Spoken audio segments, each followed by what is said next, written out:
بسم اللہ الرحمن الرحیم۔ السلام علیکم ناظرین، داستان کو آپ کے سامنے ایک نئی داستان کے ساتھ حاضر خدمت ہے۔ ناظرین، آج کا واقعہ حضرت انس رضی اللہ تعالیٰ عنہ بن نظر کی شہادت کا ہے۔ حضرت انس رضی اللہ تعالیٰ عنہ بن نظر ایک صحابی تھے جو بدر کی لڑائی میں شریک نہیں ہو سکے تھے۔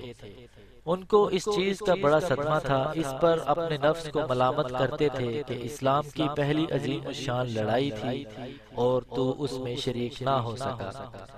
اس کی تمنا تھی کہ کوئی دوسری لڑائی ہو تو حوصلے پورے کروں۔ اتفاق سے احد کی لڑائی پیش آ گئی جس میں یہ بڑی بہادری اور دلیری سے شریک ہوئے۔ احد کی لڑائی میں اول تو مسلمانوں کو فتح ہوئی، مگر آخر میں ایک چھوٹی سی غلطی کی وجہ سے مسلمانوں کو شکست ہوئی۔ وہ غلطی یہ تھی کہ حضور صلی اللہ علیہ وآلہ وسلم نے کچھ آدمیوں کو ایک خاص جگہ مقرر فرمایا تھا کہ تم لوگ اتنے میں نہ کہوں اس جگہ سے نہ ہٹنا، کہ وہاں سے دشمن کے حملہ کرنے کا اندیشہ تھا۔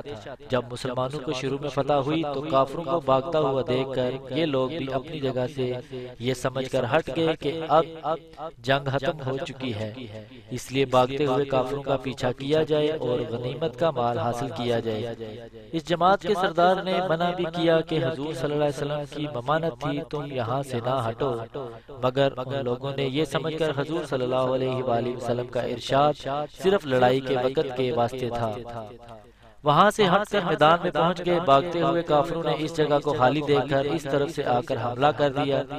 مسلمان بے فکر تھے، اس اچانک بے خبری کے حملہ سے مغلوب ہو گئے اور دونوں طرف سے کافروں کے بیچ میں آ گئے، جس کی وجہ سے ادھر ادھر پریشان بھاگ رہے تھے۔ حضرت انس رضی اللہ تعالیٰ عنہ نے دیکھا کہ سامنے سے ایک دوسرے صحابی حضرت سعد رضی اللہ تعالیٰ عنہ بن معاذ آ رہے ہیں۔ ان سے کہا کہ اے سعد کہاں جا رہے ہو؟ انہوں نے کہا خدا کی قسم جنت کی خوشبو احد کے پہاڑ سے آ رہی ہے۔ یہ کہہ کر تلوار تو ہاتھ میں تھی ہی، کافروں کے ہجوم میں گھس گئے اور بے تیغ لڑتے ہوئے شہید ہو گئے۔ شہادت کے بعد ان کے بدن کو دیکھا گیا تو چھلنی ہو گیا تھا۔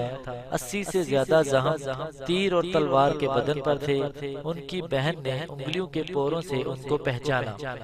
اس واقعے کا فائدہ یہ ہے جو لوگ اخلاص اور سچی طلب کے ساتھ اللہ کے کام میں لگ جاتے ہیں ان کو دنیا ہی میں جنت کا مزہ آنے لگتا ہے۔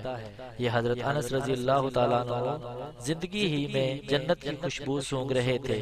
اگر اخلاص آدمی میں ہو جائے تو دنیا میں بھی جنت کا مزہ آنے لگتا ہے۔ ناظرین، یہ تھا آج کا واقعہ۔ کل ایک مرتبہ پھر ایک نئی داستان کے ساتھ داستان کو حاضر ہوگا، لیکن جانے سے پہلے یہ کہتا چلوں کہ داستان کو سبسکرائب کریں اور نوٹیفیکیشن کے بیل آئیکن کو ٹیپ کرنا مت بھولیں۔ اللہ ہمارا حامی و ناصر ہے۔